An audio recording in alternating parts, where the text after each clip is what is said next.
দেশের বন্ধ কলকারখানা পুনরায় চালুর উদ্যোগ নেওয়া হয়েছে বলে জানিয়েছেন প্রধানমন্ত্রী তারেক রহমান।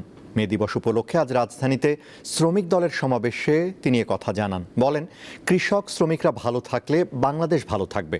বর্তমান সরকার এ বিষয়ে গুরুত্ব দিয়ে কাজ করছে। মাথার ঘাম পায়ে ফেলে অর্থনীতির চাকা সচল রেখে দেশ গড়তে নিরন্তর পরিশ্রম করেন শ্রমজীবী মানুষ। কিন্তু অনেক ক্ষেত্রে তারা ন্যায্য অধিকার থেকে বঞ্চিত। তাদের অধিকার প্রতিষ্ঠায় পালন করা হয় মে দিবস বা আন্তর্জাতিক শ্রমিক দিবস।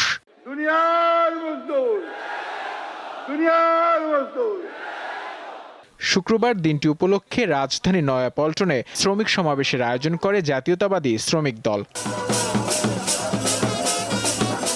বিকেল ৩টায় শুরু হয় বিশাল এই জনসমাবেশের মূল আনুষ্ঠানিকতা। প্রধান অতিথি হিসেবে যোগ দেন বিএনপি চেয়ারম্যান প্রধানমন্ত্রী তারেক রহমান। বক্তব্য রাখেন বিএনপির কেন্দ্রীয় নেতারা। মাননীয় প্রধানমন্ত্রী, আপনি শুধু প্রধানমন্ত্রী নন, আপনি এই দেশের শ্রমিক কৃষক মেহনতি মানুষের প্রতিনিধিও বটে। আজকে সারা বাংলাদেশ একটা ধ্বংসী স্তূপের মধ্য থেকে উঠে দাঁড়াতে শুরু করেছে আপনার নেতৃত্বে।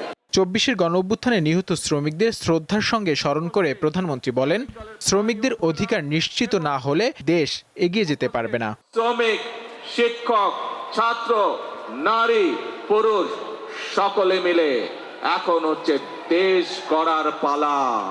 আমরা জানি শ্রমিকরা যদি ভালো থাকে তাহলে বাংলাদেশ ভালো থাকবে। শ্রমিক ও বেকারদের কল্যাণে বন্ধ কলকারখানা পুনরায় চালুর উপর গুরুত্ব আরোপ করেন সরকার প্রধান। আমরা বিদেশি বিনিয়োগকারী সহ দেশীয় বিনিয়োগকারীদের সাথে এরই ভিতরে আলাপ আলোচনা শুরু করেছি। ইনশাআল্লাহ বাংলাদেশের অনেকগুলো কলকারখানা যেগুলো বন্ধ হয়ে গিয়েছে বিগত বছরগুলোতে, পর্যায়ক্রমিকভাবে আমরা সেই কলকারখানাগুলোকে আবার চালু করার উদ্যোগ গ্রহণ করেছি। প্রধানমন্ত্রী বলেন, নির্বাচনের মধ্য দিয়ে দেশে গণতন্ত্র ফিরে এসেছে, কিন্তু একটি মহল তা নস্যাতের ষড়যন্ত্র করছে। আজকে আমাদেরকে চোখ কান সব খোলা রাখতে হবে। শ্রমিক ভাই সহ দেশের প্রতিটি বাংলাদেশি প্রতিটি মানুষের কাছে আমার আহ্বান থাকবে, আপনাদেরকে সজাগ হতে হবে, আপনাদেরকে সতর্ক হতে হবে, আপনাদেরকে জেগে উঠতে হবে, আপনাদেরকে তাদের ষড়যন্ত্র প্রতিহত করতে হবে, জবাব দিতে হবে।